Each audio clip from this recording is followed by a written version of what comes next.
Morocco claims all of this. No one in the world recognizes this claim other than the United States and Israel.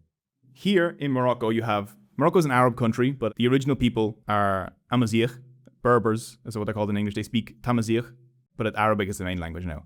The people down here are the Sahrawi people. They're nomads, camel herders, shepherds. They move from oasis to oasis, and they've always kind of had a very independent identity. Morocco claims that they were always part of Morocco. The Sahrawi claim that they have never been part of Morocco, or that some tribes have at some point offered some loyalties, mostly religious loyalties, to the Sultan in Rabat or in Casablanca. Morocco never really exercised any kind of sovereignty down here, and their own documents admit this. There's a document that they submitted to the ICJ in the 1800s that says the Sultan is like, I actually have no control over anything that's happening like below this spot. We're in 1970s right now. This whole area, it's a Spanish colony. It's a Spanish colony of Western Sahara. The Spanish don't really develop this area at all. They get it like in the 1800s during the Berlin Conference, the whole scramble for Africa. It's not that useful until around after the Second World War, where they realize there's a absolute metric shit ton of phosphate here around this area in an area called Bokra. There's this huge phosphate mine. And phosphate is like essential for modern fertilizers. Super useful in the age of industrial agriculture. They're like, okay, Spanish, like, this is brilliant. We're going to earn so much money. And they begin to much more colonized Western Sahara. Before they were kind of just here on the coast, they begin to push in. The French help them out. They massacre the Sahrawi. And by the 1970s, the Sahrawi they're much less nomadic. They're moving into the Spanish cities, but they hate the Spanish. They want them gone. They want to control their own resources. And in 1973, they start a revolt against the Spanish, and that's led by a group called the Polisario Front. And the Polisario Front are they're kind of a left-wing nationalist, that kind of very common national liberation movement that were popular in the 50s, 60s, 70s. They try to align the Soviet Union. The Soviet Union needs Moroccan phosphate, so they don't actually pay much attention to them. Algeria really helps them out. We'll get to that. So Polisario Front in 1973 launch a revolt against the Spanish. Spain doesn't know what to do. They can't handle it. Spain is a kind of a spent power. Franco's in charge. It's a dictatorship. Franco's dying. He's really old. And they can't super hold it. They try and put the rebellion down, and they can't. In 1975, Hassan II of Morocco, he starts talking to Henry Kissinger and the United States over here. I think Gerald Ford's in charge at the time, because he is a US ally. Because Morocco, even though it's part of North Africa, it's not really like the other North African states. You have Gaddafi here from the 60s. You have Algeria, which is like liberates itself from the French in a socialist revolution. You have Nasser in Egypt. So you have all these kind of revolutionary states across North Africa, very left-wing or nationalist, aligned with the Soviet Union, or at least not aligned with the United States. And then you have Morocco, which is almost like a Gulf monarchy. You know, it's like this corrupt monarchy, essentially propped up by the French and the Americans. So Hassan, very unpopular. In the 60s, he's massacring people. In the early 70s, there's 2 military coups that try and assassinate him that fail, but they are military coups that are trying to establish either a military dictatorship that's going to be more like maybe like Libya, or a republic. Hassan survives, but he realizes that the monarchy is weak. And a good way for him to win back some support is to give the military a distraction. You know, put them somewhere else where they can't be doing coups, and you can whip up some nationalism by pushing your own population, your own poor population that you're doing nothing for. You know, Hassan's not developing the country. The wealth is being siphoned off the strongest families. He tried to invade Algeria in 1963. Didn't go too well. Algeria wins with Cuban support. So he's like, okay, I'll go for Western Sahara. You know, I'll go for Western Sahara. That'll distract people. It's an easy win. The people there are mostly nomadic. They're poor. They don't have any weapons. They have no backing from anyone.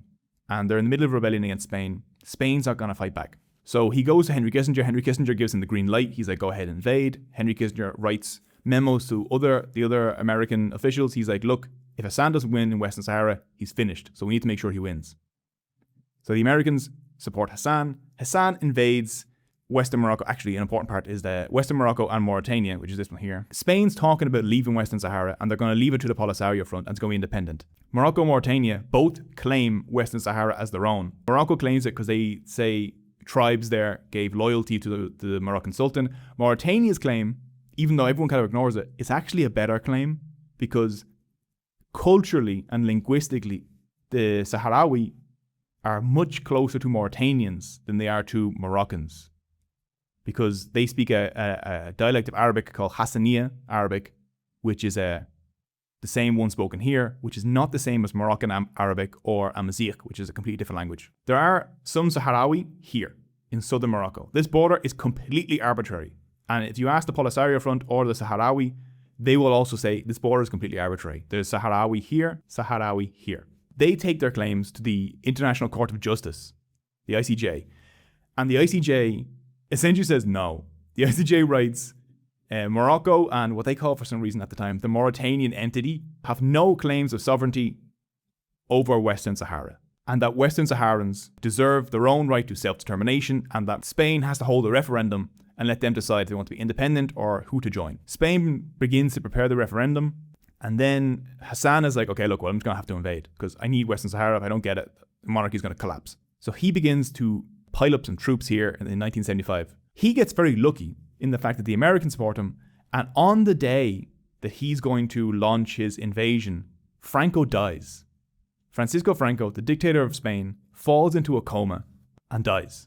And Morocco, Hassan, launches what he calls the Green March, which is about 350,000 Moroccan civilians cross the border on the 6th of November 1975, a few days after the ICJ's ruling that Morocco has no right to Western Sahara. He piles up the Moroccans here, 350,000 cross. They're holding like pictures of Hassan. They're wearing green because it's like an Islamic kind of march. It's very nationalistic. They're the propaganda tool.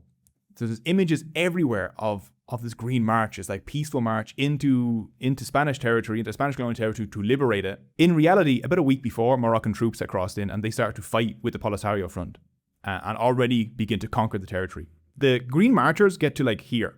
They don't get far into Western Sahara. It's kind of more of a propaganda thing.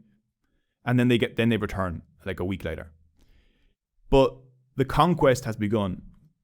Morocco and Mauritania both invade Western Sahara. The Spanish make a quick exit. They leave. They don't care anymore. Not their problem. Even though legally they're still technically the de facto power in charge of Western Sahara because they didn't decolonize it. They didn't have a referendum. At this point, the Polisario Front themselves have declared that this is a country. They declared that Western Sahara is called the Sahrawi Arab Democratic Republic, the SADR, and that it's an independent nation. And a bunch of the African states recognize it. They recognize it as an independent country. The Polisario Front are really, really, really good at fighting in the desert because they're from the desert. They're from this area. They're indigenous and they're nomadic. So they're like outclassing the Moroccans and the Mauritanians, and they're using like bolt action rifles that the Spanish had left from like the 1920s. Whereas like the Moroccans are coming in with advanced French aircraft, tanks, armored personnel carriers, machine guns. Mauritania is getting their ass kicked. The Sahrawi push them out. Mauritania asks France for help. France is concerned because they have a lot of iron investments up here. They have a railroad. They're taking a bunch of minerals out of Mauritania. They don't want that threatened because the Sahrawi begin to push into Mauritania. They're winning so much. France then napalms a bunch of civilians here. Morocco comes in from the north. They also start to ethnically cleanse these cities. They kick out the people who are living there. They flee. And as they're fleeing, the Moroccan Air Force also napalms them. They bomb them from the air. Many of them die. About 40% of the people in all these cities flee. And they end up here in Tindouf, which is in Algeria. So all these refugees end up here in the middle of the desert. It hits 50 degrees during the day, 50 degrees Celsius, and it hits negative at night. So they've been pushed across the border, out of their homes, and it's genuinely horrific. Like there's like 3 days, a 3 days march where like the women and children are leaving these cities, the men are still fighting, and they're just being strafed by planes. Morocco pushes in. Mauritania loses. I think Mauritania surrenders in like 1978. They're out really quick. The French can't save them. The French get to kill a bunch of civilians, which they love, but they can't save them. Morocco is a little bit more successful, but once the refugees begin to enter Algeria, which is at this point the Mecca of the third world. This is the revolutionary core of Earth. Every single revolutionary in the world is obsessed with Algeria, and so they kind of support, using their oil wealth, a lot of revolutionary movements around the world. Cubans come here, Algerians go to Cuba.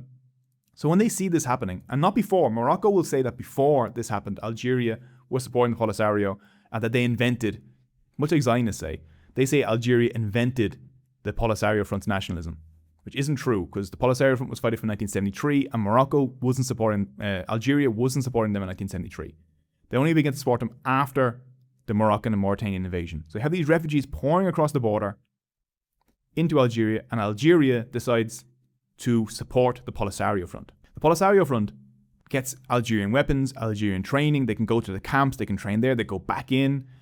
And throughout the rest of the 70s and 80s, the Polisario Front, so they've taken, they have this, and they push more, and they push more, and eventually Morocco's kind of just left with this. The Polisario Front by the mid-80s has really won against Morocco. And Morocco is fully backed by the United States, and they're still losing. And France. France essentially installed the Moroccan monarchy to keep Morocco exporting a bunch of stuff still to France, to be a French client. So they have a lot of French weapons. They should be winning this war, but the Polisario know the terrain so well, and they're fighting for their own freedom. They're fighting for their own women and children who are now in camps. They're fighting to avenge the people who were murdered. They're fighting to be free. So that they're motivated. They know the terrain. They're really pushing Morocco back. Morocco is stuck here.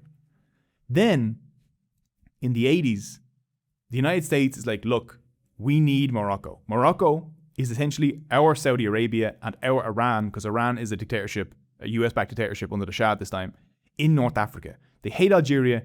They hate Libya. So the US, France, and Saudi Arabia get together, and Saudi Arabia begins to pay France and the Americans for much more advanced weapons. And all of a sudden, billions upon billions in military aid and financial assistance pours into Morocco to Hassan II. And they manage to push the Sahrawi back. So they expand from here. They build a wall. So they begin to just bomb the Polisario. They begin to use advanced weapons financed by the Saudis, provided by the Americans. At this point, throughout the entire Cold War, Morocco is the largest recipient of aid in Africa, except for Egypt, of American military aid or aid in general in Africa during the entire Cold War. So billions are flowing into Morocco, and it's being spent on weapons. And they build a wall here to take back some land. They then build another wall to claim this land. They then build another wall like this. And finally, by 1990, they've constructed this, the berm, which is this giant 2,800 meter long wall surrounded by landmines. And now Morocco owns all this, all the major cities, and the Sahrawi are just here in this empty kind of desert.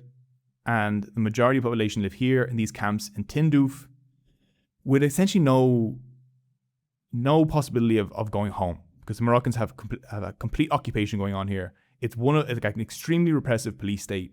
The Sahrawi that remain here are under constant watch.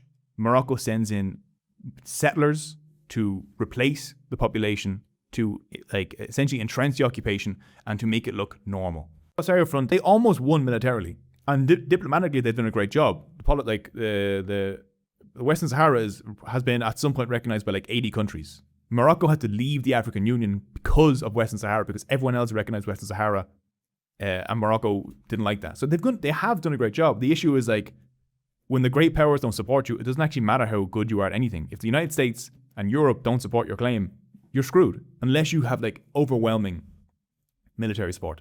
There's 34 million Moroccans. There's 1 million people in Western Sahara. Half them are Moroccan settlers already. So there isn't enough opportunity there, even though Morocco invests a lot of money in Western Sahara. Western Sahara is a net loss for Morocco. Morocco isn't in Western Sahara to earn money. Morocco's in Western Sahara because their victory and their occupation in Western Sahara helps prop up the monarchy.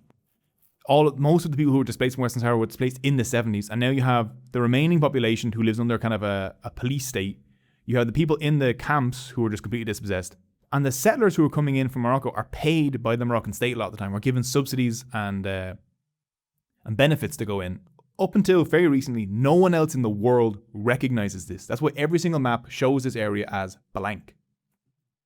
So no one recognizes Morocco's claim. Until 2020, just before Donald Trump leaves office, he recognizes Moroccan sovereignty over Western Sahara.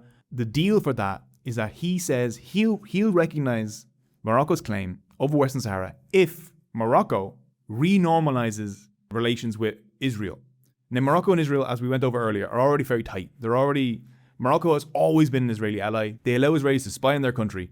There's 900,000, almost 1 million Israeli Moroccan Jews. So the United States recognizes Western Sahara's claim, Morocco's claim over Western Sahara in 2020, just before Donald Trump leaves office, in exchange for Morocco renormalized ties with Israel, which they cut off, I think, during the Second Intifada. But in reality, they have been secretly in touch the entire time, because Morocco and Israel have been collaborating since at least the 1950s under Hassan II. So that's the deal.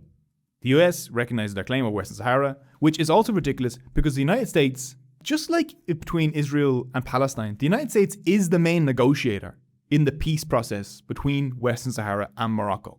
James Baker, who I think was Ronald Reagan's Secretary of State, he's the main guy in the 90s trying to negotiate peace between the Polisario Front and Morocco, because the war, the 1975 to 1990 war they fight, that ends in 1990 through a peace process. But the peace process is never completed because Morocco refuses to hold a referendum.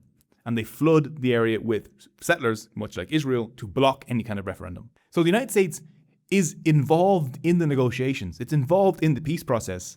And yet now is recognizing the sovereignty of one of the people involved one of the states involved over the other. Polisario Front is obviously aware that the peace process is never going to go anywhere. Morocco's never going to hold a referendum. Now they have no incentive to hold a referendum. They're flooding the area with settlers, so they outnumber the indigenous population.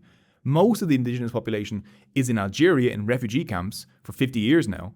So they're like, oh, we won. This is easy. We have it. We don't have to do anything. We don't have, it's all Morocco's terms now. Morocco gets to do as they like in Western Sahara because the United States gave them carte blanche, A few years after, I think it's 2022, Israel becomes the second country to recognize Morocco's claim over Western Sahara.